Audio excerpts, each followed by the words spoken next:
Joyce Opens Production.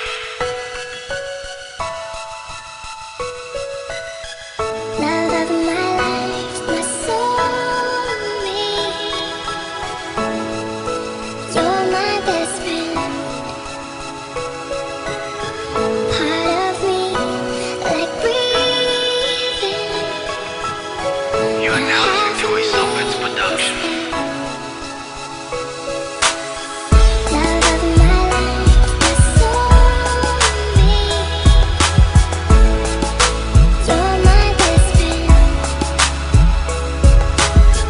Part of me, like breathing. You are now in Joyce Opens Production. Ako yung tipo na bata na dating nasaktan ngunit bumangon muli at tumibig na naman dahil sa kadahilanan na hindi ako takot na muling mabigo at dumanas ng puot. Ganyan mga natutunan ko sa aking karelasyon na hindi siya natatakot bumagsak ang pundasyon na aming pinagtibayan ng piniling desisyon. Kaya di niya iniisip bumitaw pa ako ngayon. Ang tiwala sa isa't isa'y dapat laging nandyan. Oo nga nagkamali, dapat muli mong pagbigyan. Sapagkat ganun kami pag merong pumapalya, pero di hinahayaang hiwalayan ng punta. Dahil nga mahal ko siya at mahal niya rin ako. Kaya kung meron tututol, pakinggan niyo po ito. Mahal ko siya kung pwede lang sa inyo po siya itiwala. Kahit na maging alipin sa biring maladiwata. Love of my life, my soulmate. You're my best friend. Part of me, like breathing. You are now in Joyce Opens Production. May basbas ka na, kasama ang pagmamahalan nating dalawa.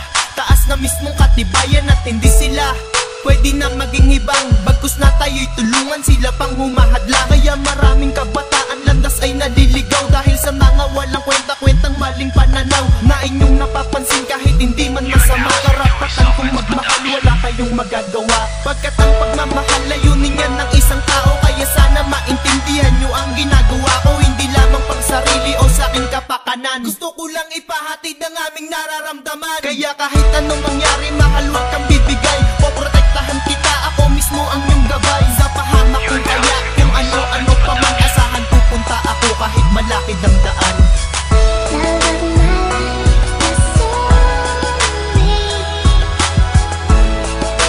You're my best friend. Part of me, like breathing. Now half of me. You are now in Joyce Opens Production.